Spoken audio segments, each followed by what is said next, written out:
Welcome to Wisdom of the Bible. Connect with God through our Bible stories. Have you ever wondered how ancient builders constructed something so magnificent that today's engineers shake their heads in disbelief? What you're about to discover about Solomon's temple will challenge everything you thought you knew about ancient engineering and human capability. In the next 20 minutes, you will witness the impossible made real through faith, ingenuity, and unimaginable sacrifice. But the most shocking detail comes at minute 15 when I reveal how 400-ton stones were moved without modern technology. Let me start with a construction challenge that seemed utterly impossible to achieve. The temple stood nearly 100 feet high, its interior lined with 27 tons of pure gold shining like captured sunlight. Bronze columns rose 26 feet tall, each weighing 34 tons, flanking the entrance like ancient sentinels of the sacred. Every wall was covered with cedar brought from forests 200 kilometers away in the mountains of Lebanon. The floor gleamed with polished cypress that reflected lamplight, and golden cherubim 15 feet tall spread their wings over the sanctuary. This wasn't just worship space, it was the pinnacle of engineering, art, and wealth in the ancient world. 7 years of relentless construction consumed more resources than any other monument of its era. But here's the mystery that has puzzled historians for millennia, and you need to understand this. Foundation stones weighing up to 400 tons were cut, transported, and fitted with millimeter precision using no modern technology whatsoever. No cranes, no metal wheels, just human strength and ancient genius that today's engineers cannot fully explain. The first challenge was finding and shaping these massive foundation stones for the temple base. Solomon demanded the largest stones ever extracted in Israel, described in 1 Kings as great and costly stones. Each weighed the equivalent of 60 adult elephants, and cutting them required extraordinary ingenuity. 80,000 men were assigned as stone cutters, rising before sunrise to work in Jerusalem's dangerous quarries. But there was one rule that made everything exponentially more difficult and absolutely extraordinary. No sound of an iron tool could be heard at the construction site, as strictly recorded in 1 Kings. Every stone had to arrive completely finished, every angle and surface shaped far from the sacred mount in total silence. The technique was ancient yet brilliant. Quarry masters etched lines with mathematical precision, then drilled small holes along them. Into each hole they inserted drywood wedges, poured water, and waited as the wood swelled slowly with tremendous pressure. Hours or days later, the muffled sound of rock cracking echoed through the valley with no iron tools required. Each block was then carved, smoothed, and measured with absolute exactness, with instructions engraved directly into the stone itself. Marks, angles, and Hebrew symbols told exactly where that block would fit, like a massive three-dimensional puzzle. One mistake in 400 tons of human effort became useless, while the quarries remained constant death zones. Yet 80,000 men returned daily, some for pay, others forced into servitude with no voice in the matter. But cutting was only the beginning of an even deadlier challenge that awaited these workers. 70,000 men had one sole function, moving these colossal stones from quarry to Temple Mount. They used compacted earth ramps, placing blocks on wooden log rollers and wrapping them with thick braided rope. A supervisor called rhythm, voices answered in unison, and the block inched forward centimeters at a time. 5 kilometers could take weeks while men slept, ate, and lived beside the stone as if part of it. The ropes had limits, and when they snapped under friction and weight, it wasn't just hemp breaking. The weight shifted instantly, bodies were thrown, men were crushed, and the freed stone slid backward, destroying everything. There was no memorial for the fallen. One body was removed and another immediately took its place.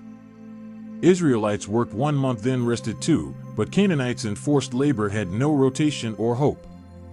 7 years of this brutal work, and many didn't survive the first months of exhaustion and injury. Yet Solomon's deadline could not be delayed, and when stones finally arrived, the challenge intensified. The fit had to be absolutely perfect with no iron sounds, and one error meant complete repositioning. But there was another colossal obstacle: cedar from Lebanon, the most durable wood in the ancient world. Solomon needed thousands of logs, and Israel had none, so he negotiated with Hiram, king of Tyre. The price was astronomical, 20,000 baths of wheat and oil annually, but without cedar there'd be no temple. 10,000 Israelites worked in Lebanon mountains, 1 month cutting centuries-old trees, 2 months home. Logs traveled by sea on massive rafts to Joppa, then 60 kilometers overland using rollers and ropes. Wood is fragile, so each log required extreme care and could take weeks to reach Jerusalem. Many workers fell ill and died, but if you couldn't pull anymore, another immediately replaced you. Now here's where everything comes together in the most remarkable way you can imagine. Before we continue with the stunning conclusion, please subscribe to our channel for more incredible historical stories. Moving stones and timber was half the impossibility, the other half was building in absolute divine silence. How do you construct when a single hammer echo brings immediate punishment from the 3,300 supervisors watching? The answer: every detail decided beforehand, each block marked with secret Hebrew symbols indicating exact placement. When blocks arrived, workers read the marks and placed them perfectly with no measuring or adjusting needed. The construction site was sacred and tense, hundreds moving colossal stones using only wooden levers, ropes, and wedges. Between fear and faith, the temple grew stone upon stone with no hammer sound, no error allowed.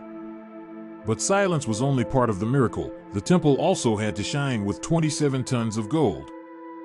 Furnaces blazed day and night as men hammered ultra-thin gold sheets and polished them until they reflected like fire.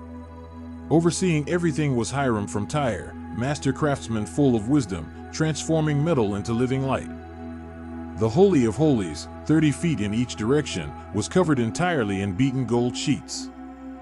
Golden cherubim 15 feet tall touched walls, while altars, candlesticks, chains, and cups all gleamed with divine brilliance. Hiram created the bronze pillars Jachin and Boaz, 26 feet tall, and the great ceremonial basin supported by 12 sculpted bulls. When the last gold piece was placed, the entire temple seemed to breathe light itself. This perfection existed because of coordination, 3,300 supervisors and 550 chief officers commanding hundreds of thousands of workers. Each supervisor knew every worker by name, their skills, their weaknesses, and assigned tasks with absolute precision. Discipline was strict but included rewards. Completed shifts earned wheat, oil, and wine for families at home. Some supervisors created competitions, sparking healthy rivalry that made teams strive to finish tasks faster than others. During 7 years, no disaster interrupted, no revolt, no war, no plague, as if heaven itself protected the work. Day by day, stone upon stone, the temple rose in perfect lines under divine watch. Finally, in the 8th month of Solomon's 11th year, the last piece was placed and the impossible stood complete. The grand inauguration came months later during the Feast of Tabernacles before all the tribes of Israel. Priests in white robes carried the Ark of the Covenant in solemn procession to the Holy of Holies. Solomon ascended the altar steps, lifted his hands to heaven, and prayed that the Creator would dwell among his people.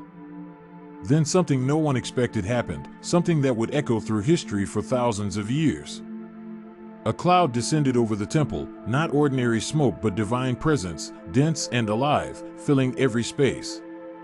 The priests tried to stand but could not, as the sacred presence was so powerful that knees bent on their own.